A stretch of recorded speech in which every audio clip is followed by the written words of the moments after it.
This movie better not awaken anything in me.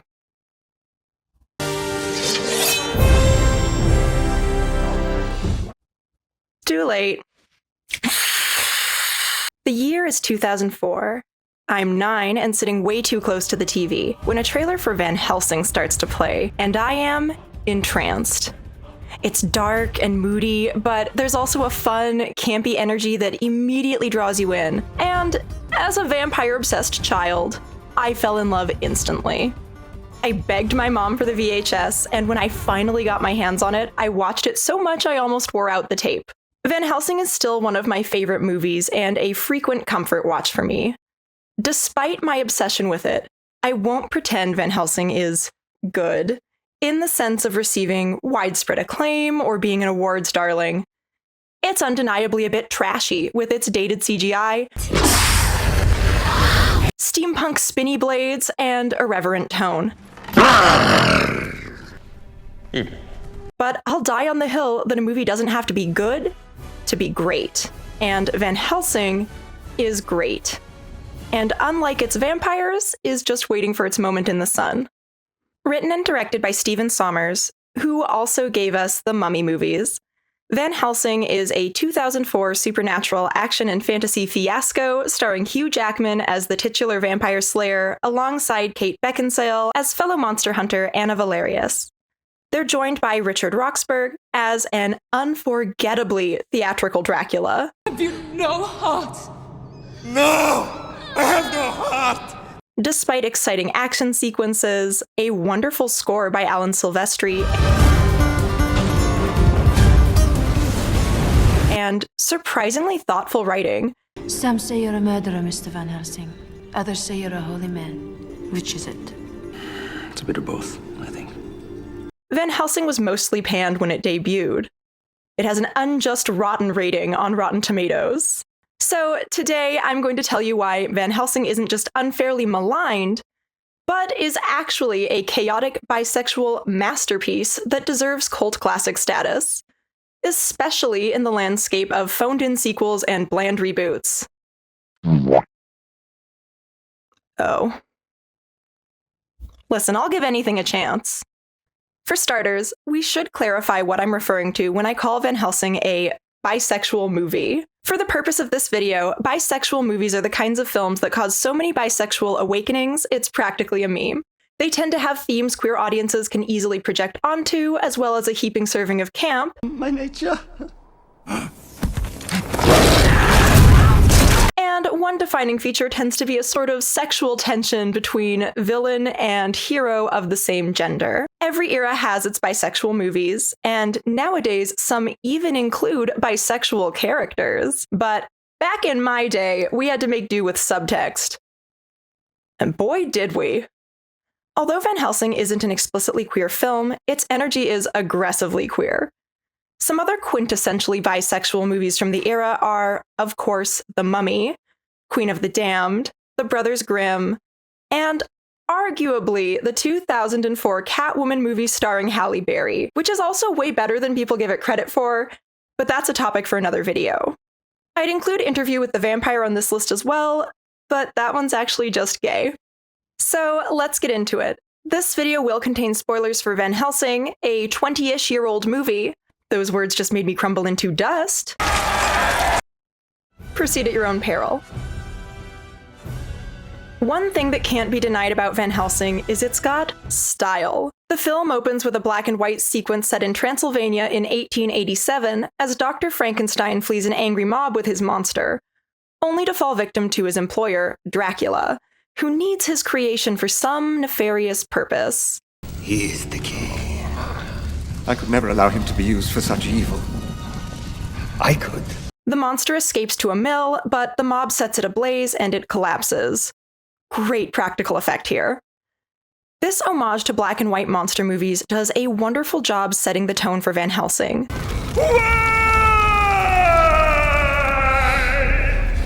Which gives us a medley of classic movie monsters throughout its runtime.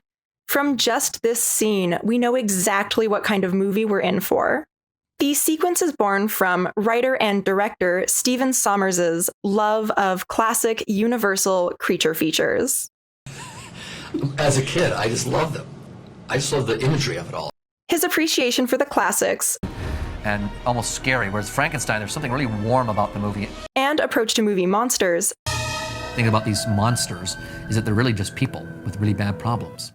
There's something that you can relate to them somehow. They're in some way sympathetic. actually reminds me a bit of Guillermo del Toro. Many of us are made of a thinner glass than regular people, and we resonate with the world in a way that is more delicate and more.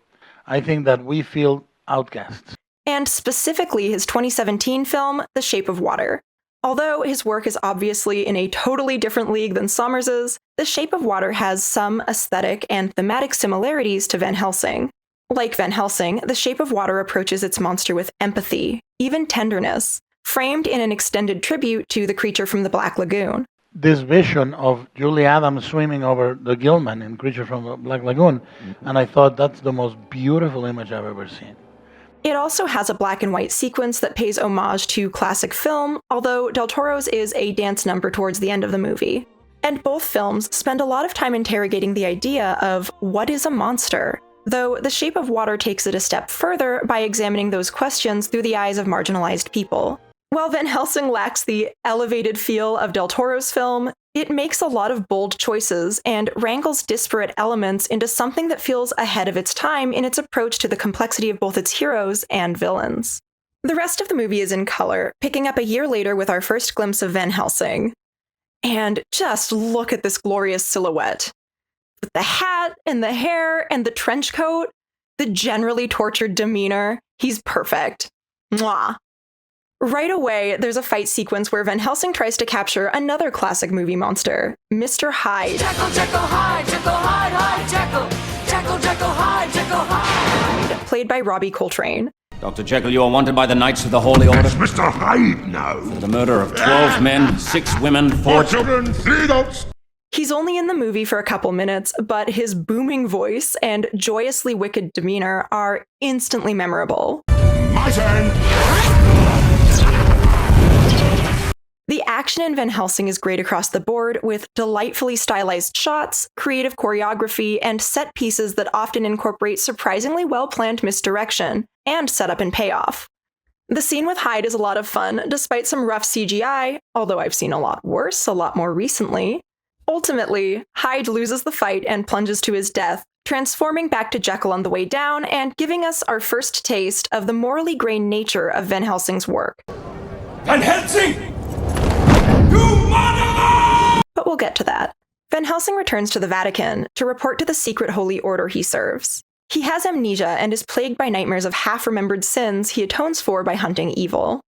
They're sending him to Transylvania to fight Dracula and free the Valerius family from purgatory after one of their ancestors, Dracula's father, said fuck them kids and swore the entire family wouldn't enter heaven until Dracula was slain. Valerius the Elder promised God that his family would never rest nor enter heaven until they vanquished Dracula from their land. Which gives us some very steaky stakes, if we buy into the premise of heaven, which of course we do in a film with this much Catholic angst.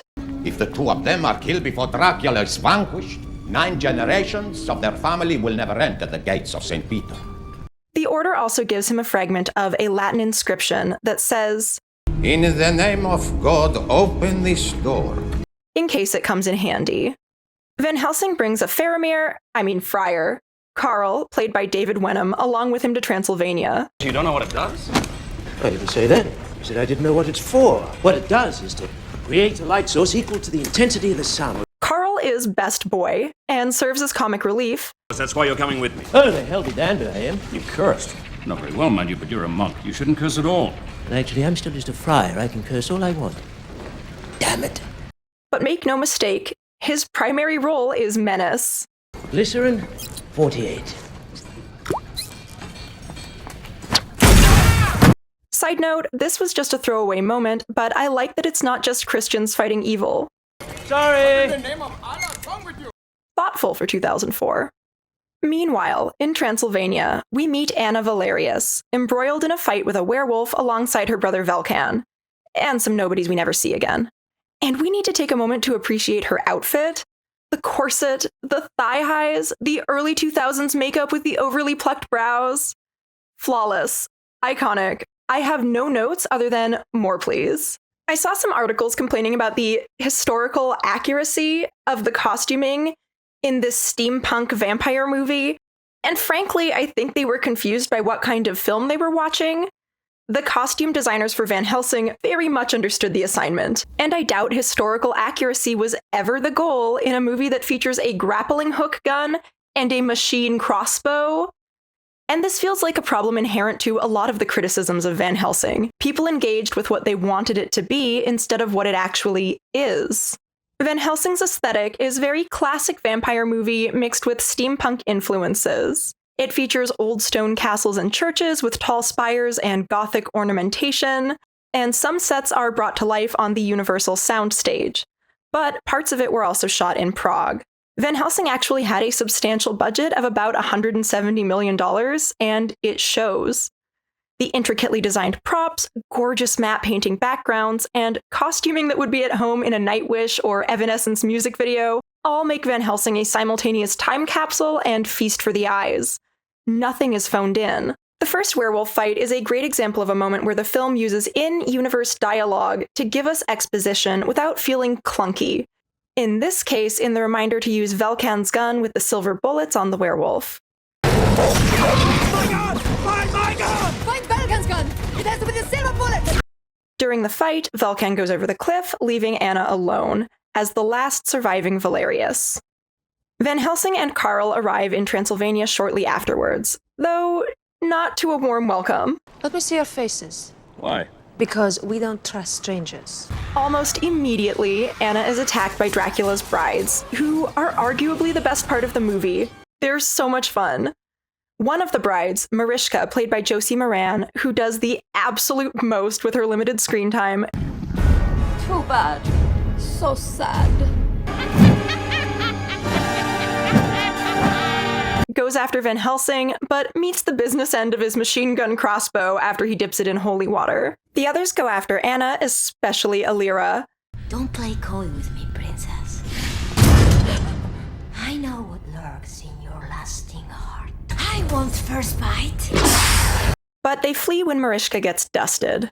They return to Dracula's castle where, despite allegedly feeling nothing, I feel no love, nor fear, nor joy, nor sorrow. We don't have emotions, and sometimes that makes me very sad. he actually seems quite upset about Marischka and yells super dramatically about it. The camp is so strong with this film, and with Dracula in particular, and I just can't get enough of it.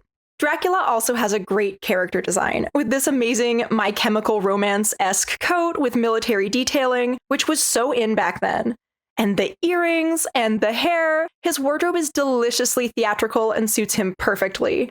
I even like the silly ponytail holder. The costuming for the brides is a great contrast to him with these flowy, pale, ethereal outfits I'm still obsessed with 20 years later.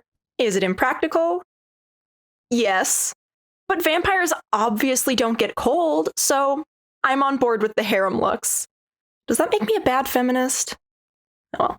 And we haven't even gotten to the gorgeous masquerade towards the end of the film. I fell in love like 30 times in that scene, but especially with Anna's show stealer of a dress. I burn, I pine, I perish.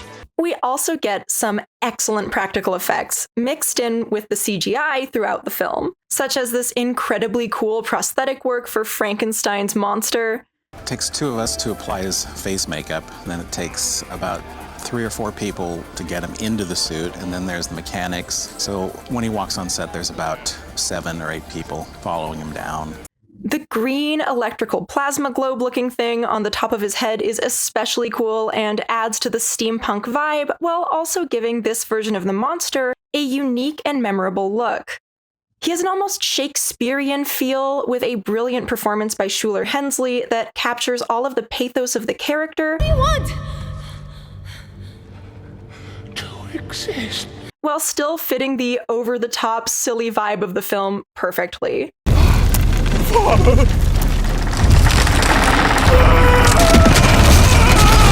And don't even get me started on the soundtrack. It's graced with sweeping instrumentals and choral vocals that give the fight scenes an epic flair. But there are also subdued themes for the more tender moments that gives them a little something special. I've never been to the sea.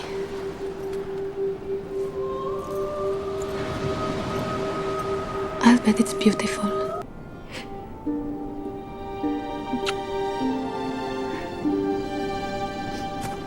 My absolute favorite is Van Helsing's theme, though.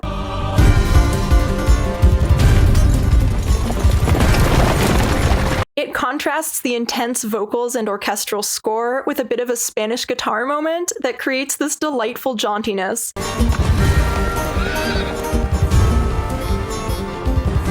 It's so fun and weird and distinct, the perfect accompaniment to the film.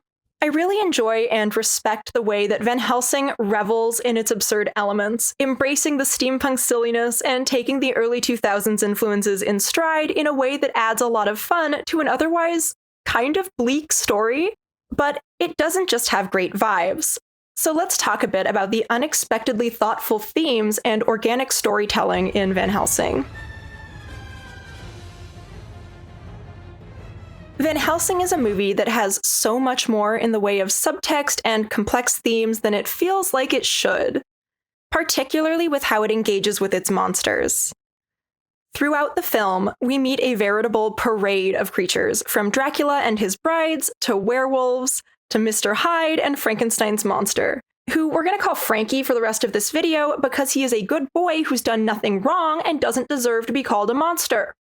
There has long been an association and affinity between monsters and villains and the queer community, beginning in the era of Hays Code censorship and lingering to this day. In Queer Monsters, The Importance of Monstrosity in Queer Storytelling, Michael Elias writes, "Those cold-blooded villains were queer-coded monsters. They were effeminate men who preyed on the innocent. They were butch women who corrupted the innocent. They were cross-dressers who harassed the innocent. They were vampires and werewolves who killed the innocent. And they all got their grotesquely violent punishment by the end.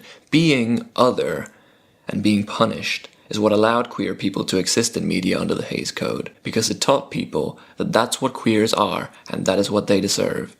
Queer media was all about the queer monster." In Van Helsing, much of the same coding and association exists, and the film embraces its monsters in much the same way a lot of the queer community has embraced and even reveled in queer villains. In Evil But Fabulous, in praise of film's complicated queer villains, Nico Lang incorporates a great quote from John Waters that beautifully encapsulates the way the queer community is liberated by embracing the abject and abnormal. "Why do we have to be good all of a sudden? I'm for the rights of bad lesbian mothers." Lang goes on to add, "In an industry that too often tells LGBT viewers it's bad to be queer through lazy, homophobic jokes at our expense, queer villains remind us that embracing the darkness isn't just liberating, being bad can be absolutely divine." But this queer coding and sense of moral ambiguity isn't limited to Van Helsing's villains. When our lead monster hunter kills Hyde and watches him transform back into a human, he's deeply affected by it. There's an inherent tension between the need to protect mortals from the dangers of supernatural beings, also requiring the death of the human life often attached to the supernatural creature. We butt up against this theme again when Anna asks him about his reputation as both a murderer and a holy man. Some say you're a murderer, Mr. Van Helsing. Others say you're a holy man. Which is it? And we get this bit, which mirrors the dichotomy between darkness and light in Van Helsing's character. We Transylvanians always look on the brighter side of death. There's a brighter side of death. Yes. It's just harder to see. Before he knocks her out so he can go monster hunting by himself. I'm sorry about that, too. While he's gone, Anna's brother Velkan returns to the castle to warn her about Dracula. And we find out he's become a werewolf with the single most disgusting werewolf transformation I have ever seen.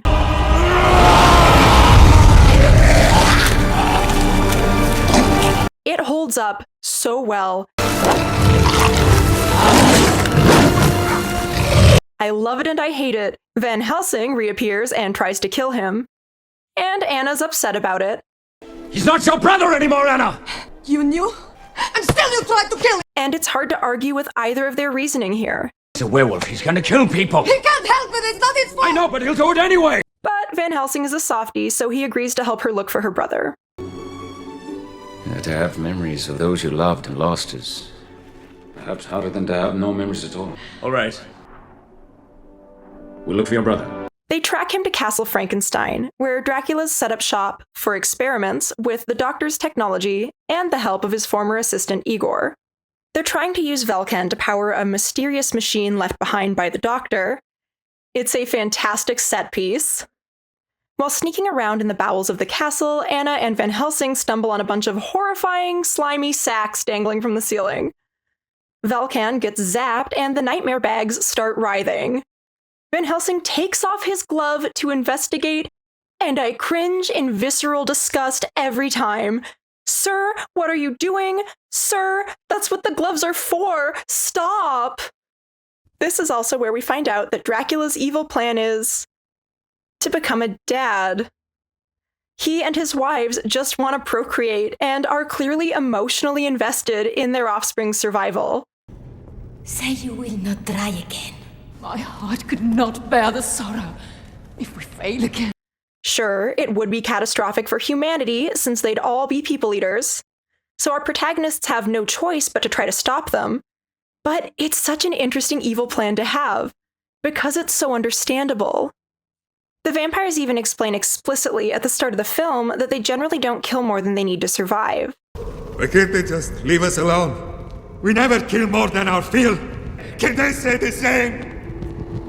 Not exactly moral paragons, but not wantonly evil either, despite how much fun they seem to have when they're being bad. Anna goes looking for Velkan, and Van Helsing starts blasting baby vampires until Dracula comes swooping in after him. Carl does his best to defend the village as babies descend on them, and gets himself a girlfriend in the process. But you can do that. You are a monk. Well, actually, I'm just a friar. The machine loses power, and the babies explode, and the brides are visibly devastated.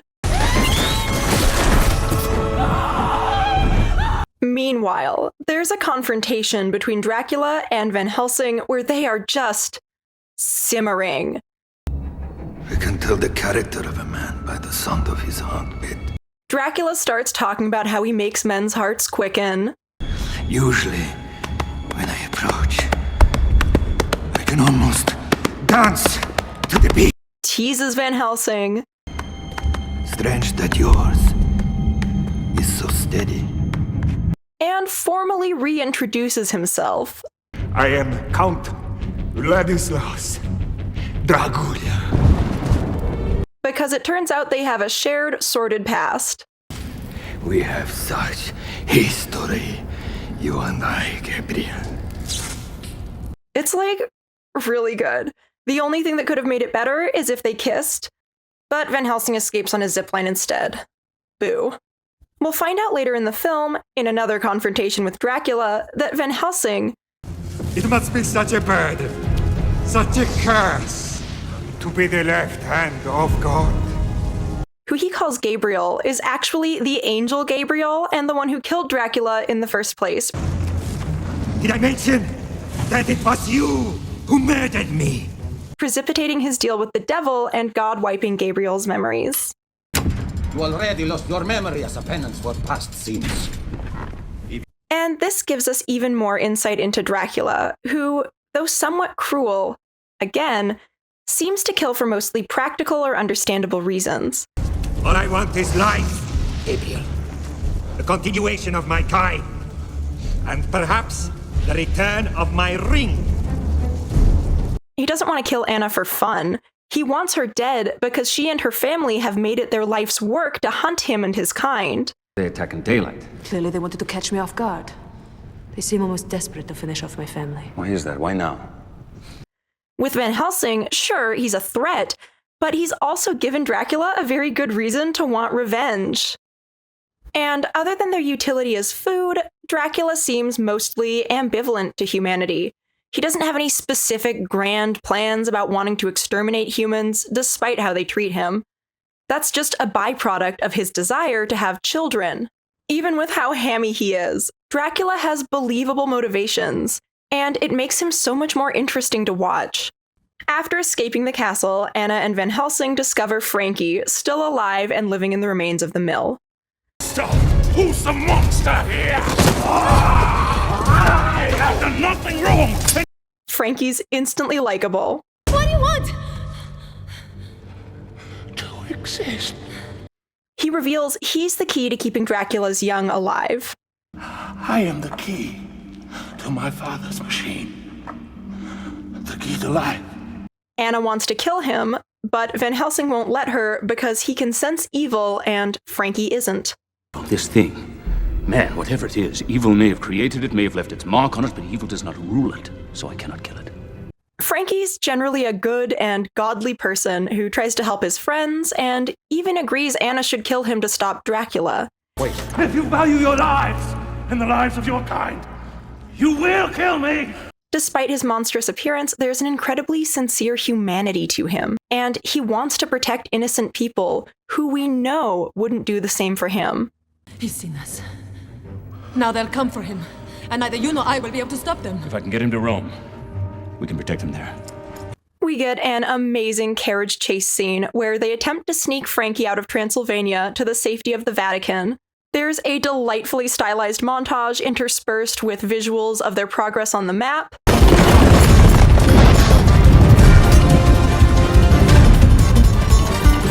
All is well until the carriage is attacked by the remaining brides near Budapest. And I want to take a moment to talk about the brides. Like the rest of the monsters in the film, Dracula's sister wives are more complex than they first appear. They seem to care a great deal for each other. We lost Mariska. And their children. Each has a distinct personality, from Mariska's keening laughter as she pursues Van Helsing at the start of the film, to the dignified portrayal Sylvia Coloca gives to Verona, who seems to be their leader. Hello, Anna, my dear. But the most entertaining one, and the one who gets the most screen time, is Alira, played by Elena Anaya, who spends pretty much every moment she's on screen stealing scenes. 30 years old. Perfectly aged. She's so fun to watch, with a mischievous and teasing personality and a big gay crush on Anna. Did I scare you? Nope. Then maybe I need to try a little harder. Throughout the movie, she flirts with Anna even when she's attacking her. You can't go until I say you can go. Come here! And I say you can go when you're dead! And we don't really see the same interest when she engages with Van Helsing. She seems almost apathetic about Dracula. The only thing she really gets excited about in the entire film is Anna. Apparently, in an earlier draft of the script, she was supposed to be framed as being jealous of Anna, and they decided to change their dynamic to one with more romantic overtones instead. And my love, it is your blood that shall keep me beautiful. And I love it. It's so good. I also enjoy that both our main villains are queer-coded rather than just one, but Alira almost crosses the line into just being a queer character. And yes, I know it's the evil bisexual trope, but I can fix her. Verona meets a swift and unexpected end when we discover the carriage we were following was a decoy, loaded with explosives and stakes. And she gets blasted when she tries to rescue the monster as the carriage goes over a cliff, leaving Alira as the last bride standing. At first, it seems like the plan has gone off without a hitch, until Alira and Velkan catch up to Frankie's real carriage, which was being driven by Anna, and everything goes wrong at once. Van Helsing kills Velkan, but gets bitten in the process. Anna barely has time to say goodbye to her brother. I will see you again. And yell at Van Helsing. You killed him! Now you know why they call me murderer. Before she's snatched by Alira, and Van Helsing is instructed to bring Frankie to Budapest to trade for Anna at a Halloween masquerade. Carl and Van Helsing stash Frankie in a crypt. He's pissed, but also has a lot of empathy for Van Helsing, where Van Helsing becomes the very thing he's hunted. Now you will become that which you've hunted so passionately. May others be as passionate in their hunting of you. They head over to the party while Van Helsing reckons with his situation. They have 2 days to find a cure before the first full moon makes his transformation permanent. He's already had some queer coding as a social outcast whose motivations are often misconstrued, but the addition of becoming a werewolf, a monster that hides in plain sight in a lot of mythology, adds another layer. He and Dracula are 2 sides of the same coin. I'd say they're mirrors of each other, but Dracula famously has no reflection.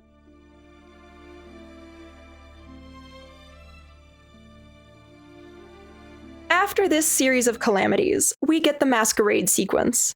It's studded with Cirque du Soleil performers, and it's one of the best scenes in the movie. It's tense, but also luxurious, with sumptuous costumes and a gilded set lit by candlelight.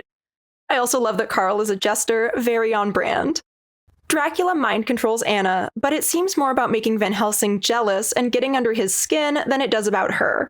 And if I know Van Helsing, which I do, he's not planning on making a trade either. Although he does ask her to be his new bride, his heart doesn't really seem to be in it. Van Helsing trapezes in and snatches Anna before Dracula can bite her, and Dracula does more sexy taunting of Van Helsing. Oh, Gabriel. Welcome to my summer palace. Unfortunately, Frankie is hauled in after being snatched from the crypt, and suddenly we find out that all the performers are actually vampires. The gang makes a break for it, and Carl saves the day with his invention from the start of the movie, and blasts the vampires with artificial sunlight. Now I know what it's for! Now I know what it's for! Where are we going? Van Helsing promises to rescue Frankie. I'll find you! I'll get you back and set you free! I swear to God! And Carl reveals that the Vatican has ordered them to dispatch him even though he isn't evil. Even if you somehow kill Dracula, Rome orders you to destroy Frankenstein as well. He isn't evil. Yes, but they say he isn't human either. Although Carl conveniently forgot to mention that Van Helsing is a werewolf when sending the status update. Humanity. And what of me? Did you tell them what I'm to become? And we get this nice little identity crisis as Van Helsing grapples with the beast within. Tell you how to kill me! No! He's that measure of silver in his bullet! No, I lift you up! They scope out Castle Frankenstein, but it's deserted, so they realize they need to find Dracula's lair. Luckily, Carl is a crafty little fella, and they figure out that the door is in a painting, which was hinted at earlier in the film. My father would stare at that painting for hours looking for Dracula's lair. It's giant, and there's a piece missing from the inscription in the corner. A piece Van Helsing just so happens to have. They read it out loud. In the name of God, open this door. And the painting becomes a mirror.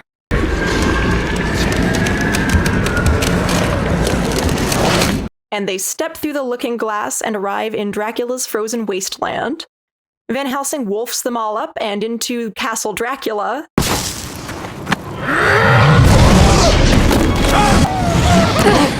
And they conscript Igor to help them. You're going to take these 2 and lead them to the antidote? No, I'm not.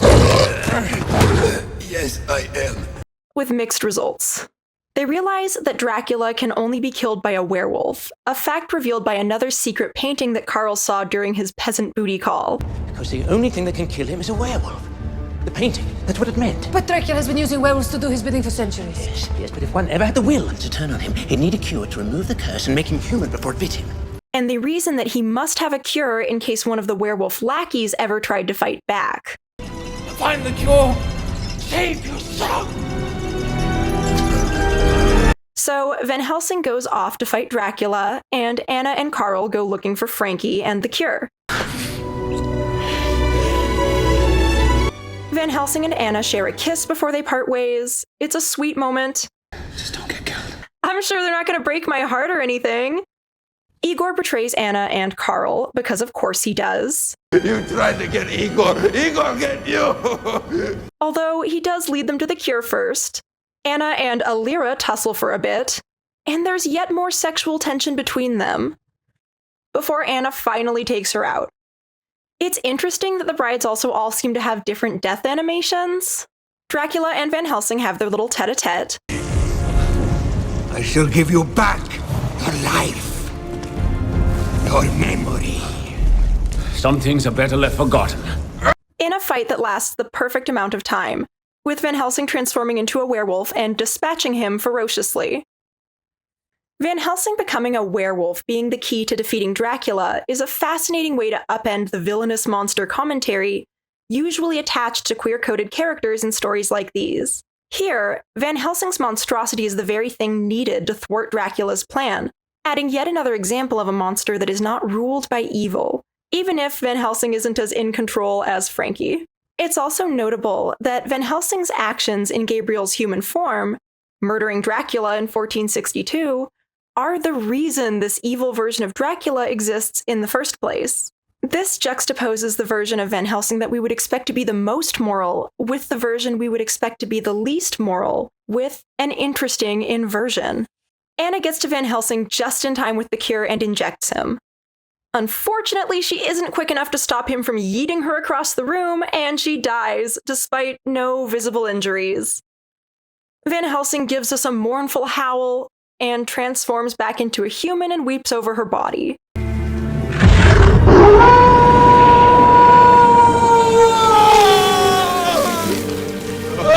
They cremate her by the sea, and she appears in the sky with her family as Frankie sails off to new adventures below. And Van Helsing and Carl ride off into the sunset. It's an unexpectedly tragic ending for a character that would have plot armor in most movies. But we also see the brighter side of death as Anna is reunited with her loved ones. And it turns the themes of monsters being killed to save mortals on its head, because here a mortal dies to save a monster. Her death was also foreshadowed earlier in the story when she told Valkan, "I will see you again." Though I'm sure she didn't mean so soon. Van Helsing is one of those movies that can be a bit misleading in its silliness, masking complex characters and surprisingly tight writing with steampunk nonsense. But every scene in this film is purposeful and pushes the story along. Even the comic relief moments often reveal things that matter for the plot later on. And the film has tons of examples of setup and payoff and interwoven foreshadowing. After rewatching both Van Helsing and the Mummy movies, which are infinitely more fondly remembered, I find that Van Helsing is stronger than either of those films. It's no easy feat to juggle all of these story elements while still creating a movie that's both fun and emotionally engaging. I used to dismiss my appreciation of this film as childhood nostalgia, but after giving it a much closer look, it's so much more than that. I love this chaotic bisexual mess of a movie. I love its tortured characters, its sensitive monsters, its irreverent tone despite its weightier moments. I love the soundtrack and the costuming and the chemistry between Van Helsing and Dracula and Anna and Alira. I just love this movie, and I hope this video convinces you to give it another look. I'd also like to take a moment to give a shout out to my friend Andy Villin, who lent us his voice for this video. He does queer cinema and television reviews, and you should check him out. Please give him some love. Anyways, let me know what you thought about Van Helsing in the comments down below. What was your favorite bisexual film growing up? Like, share, and subscribe for more videos. See you next time. Wiedersehen. Anna, my dear.